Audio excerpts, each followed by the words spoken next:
All right, this is Mr. Spensey, your stat sensei, and today we're going to be talking about errors. And I know we don't commit errors, but some people do, so you may need to help them out a bit.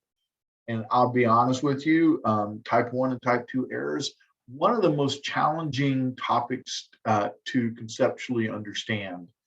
But if you get the definitions learned, this is something you can do quite well. Is a fair amount of writing once we get through things, and you're going to see that we have a whole lot of vocabulary and things to go through.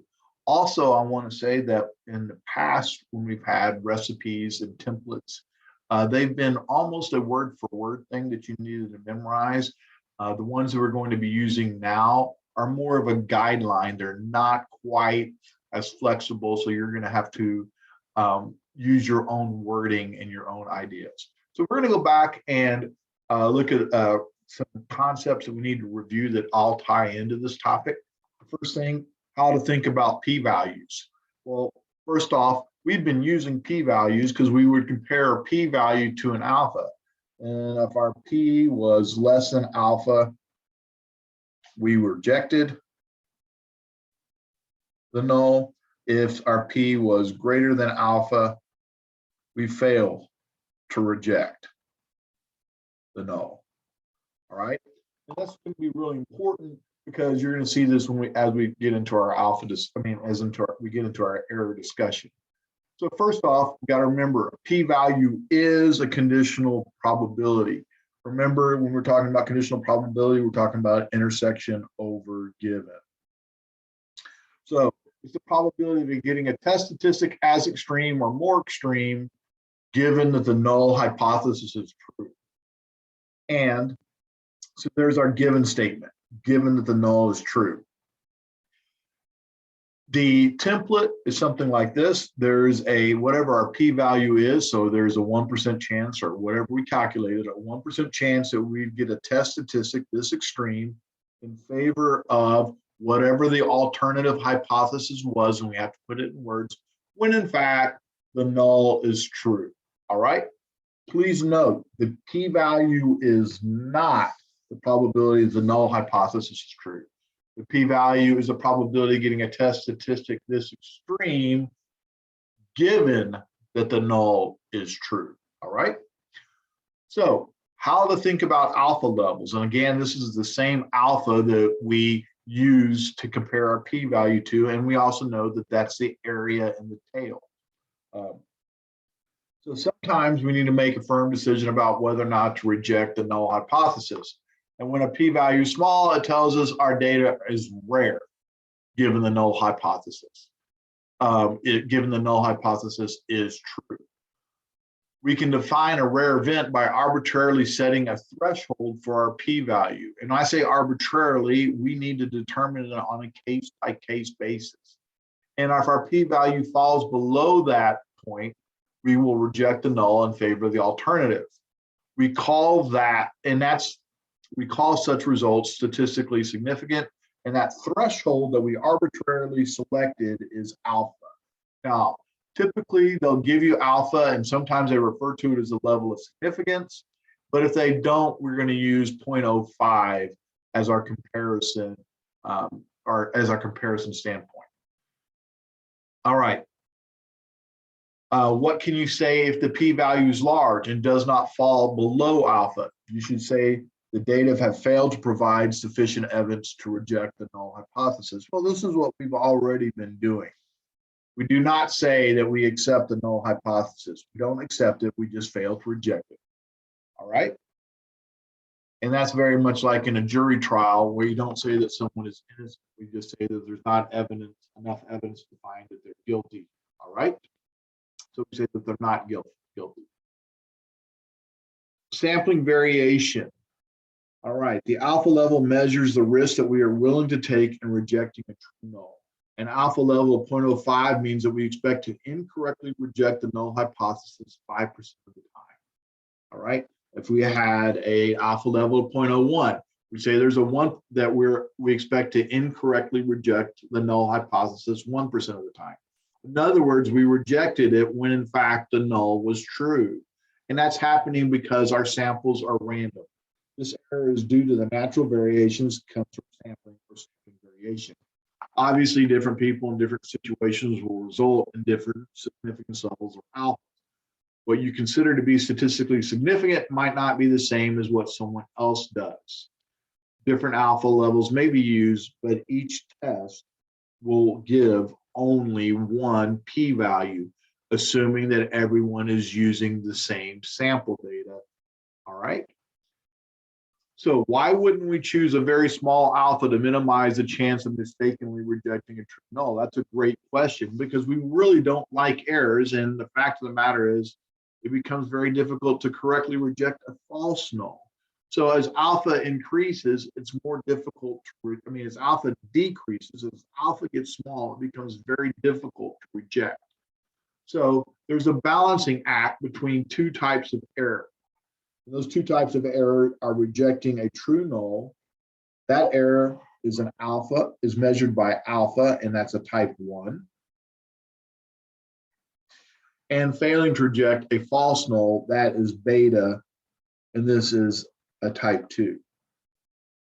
All right, so that kind of covers the review of concepts that are necessary, and we're going to go ahead and move on to talking about making errors.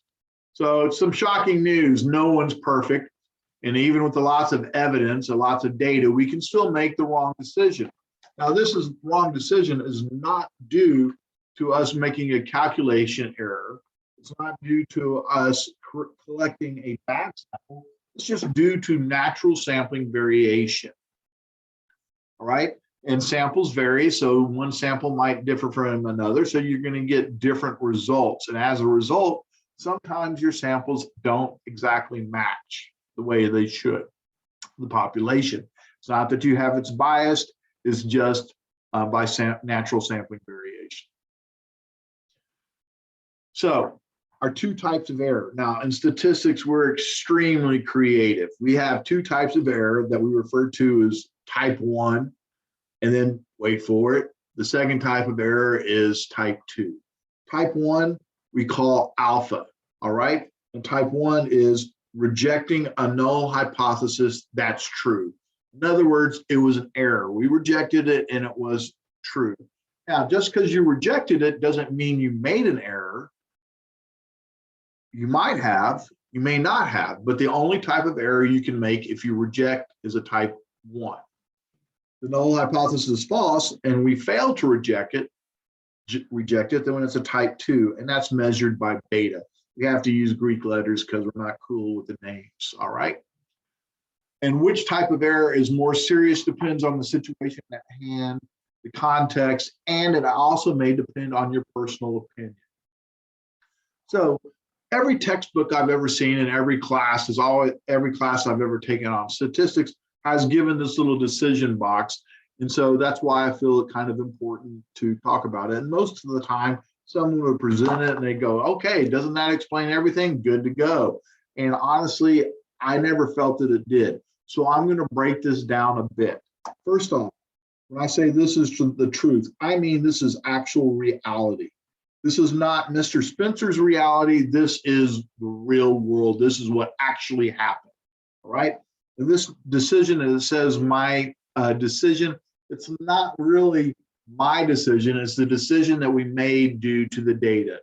The p-value was less than alpha, so we rejected. The p-value was greater than alpha. We failed to reject. This says retain. You might want to say fail to reject.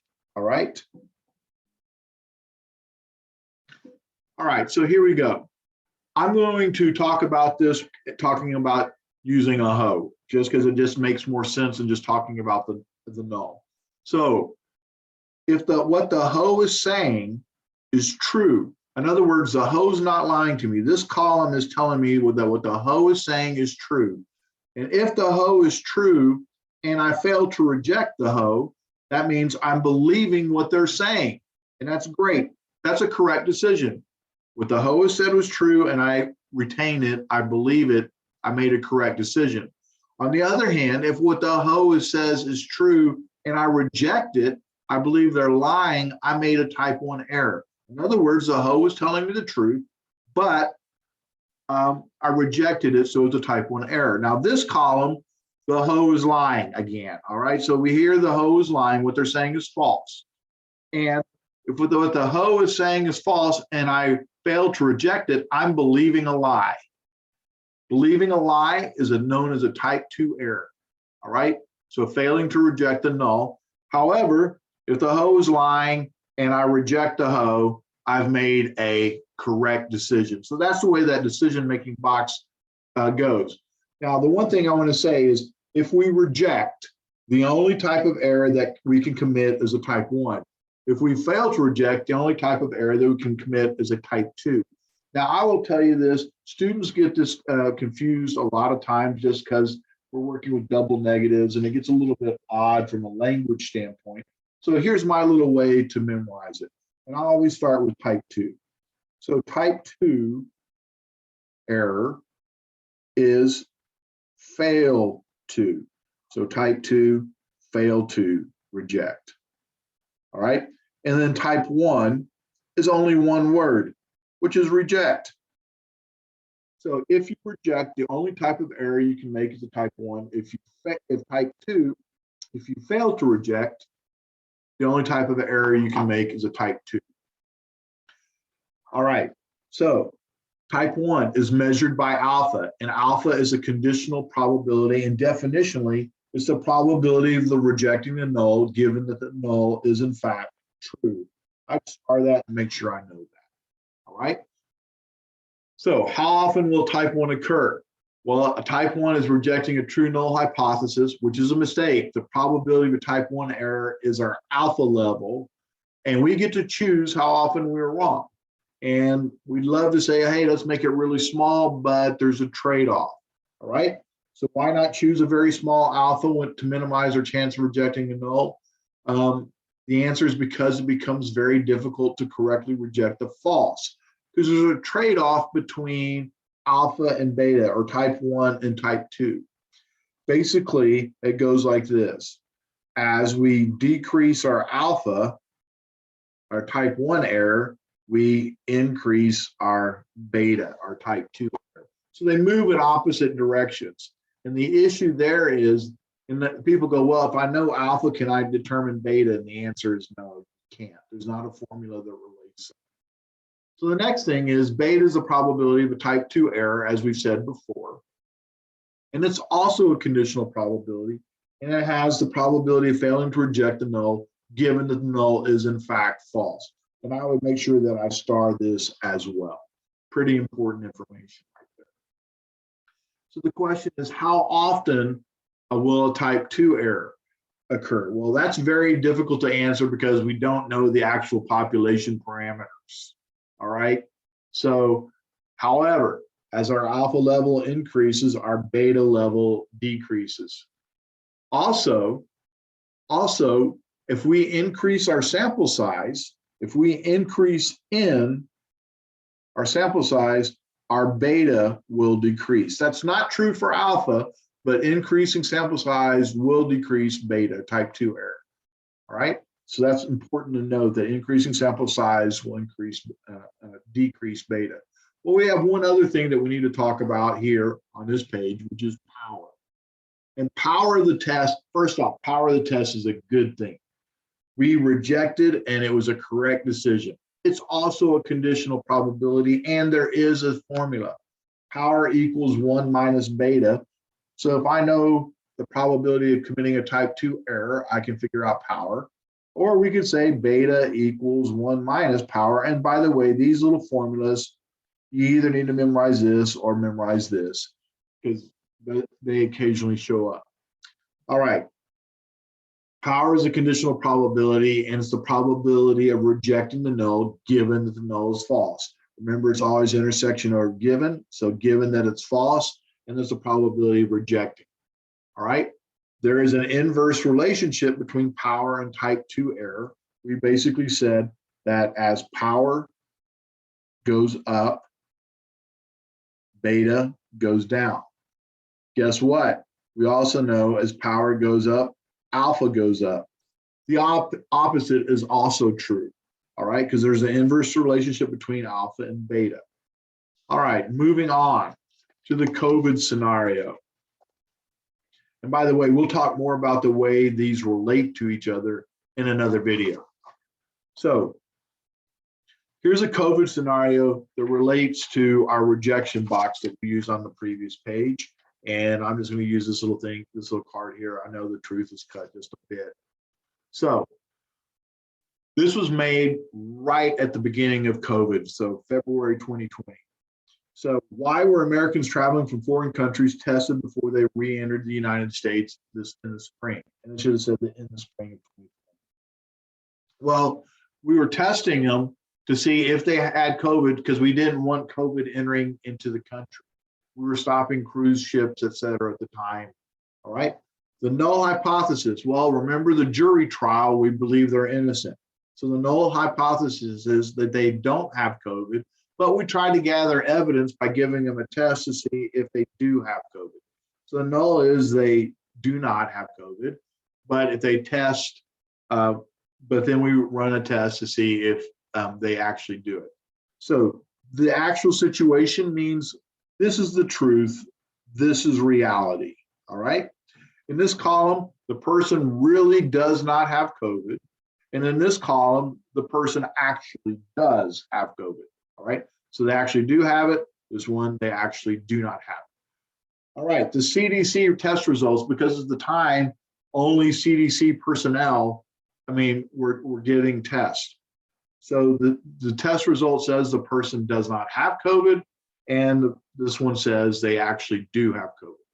Well, if the person does not have COVID and the CDC says they do not have COVID, that's a correct decision. The person enters the country, everyone is happy, all right?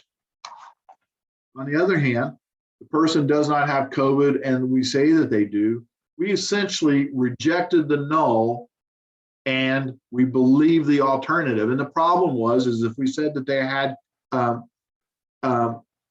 the person does not have COVID, I said this all wrong. The person does not have COVID and we say the person has COVID, this is not correct. This should not say we failed to reject. This should say we rejected the correct hoe. All right. So we rejected the correct hoe, and as a result of rejecting the correct hoe, we kept them from coming in the country. All right. And this is type 2. Should say we failed to. Okay. So check that out. Scratch that out. Say we failed to. So the person has COVID. All right. And we say they don't. We committed a type 2 error. Basically, they actually have it. We committed a type 2 error. And as a result, they have it. We let them in and they start spreading it to others. On the other hand, we say they actually do have COVID. And we say that they have COVID. We've made a correct decision. All right. Again, I apologize. This should have said the person does not have COVID. And we say that they do. We made a type 1 error. So we stopped them from entering the country when we should have let them in. All right. So what is the type 1 error and the consequences based on this scenario? A type 1 error is rejecting the null by mistake when in fact it is true. In this case, we would be labeling a traveler as having COVID when in fact they do not. As a consequence, the healthy person without COVID would be allowed to re-enter the US and would not be allowed to re-enter the US, and they'd be kept away from their families and homes and have to stay on the cruise ship or wherever, or in the country that they were in. All right, this is the way you're going to approach the problem. You'll start off by giving the definition, putting it in context, and then giving the consequence. What is a type 2 error in this situation? Type 2 is a fail to reject. A type 2 error is failing to reject a null by mistake. In other words, an error when in fact it was false. So we believe the null when it was wrong. In this case, we would believe that the traveler is healthy and does not have COVID when in fact they're sick. As a consequence, the virus-infected traveler will be allowed to enter the US where they might infect other Americans. Once again, we start off with defining a type 2, putting it in context, giving the consequence. Now, I will tell you this about type 1 and type 2 errors. You only have to discuss them if they ask about them. So just because you run a hypothesis test doesn't mean you need to say what type of error. And please remember, the big thing out of this, type 1 is if you reject, the only type of error you can make is a type 1.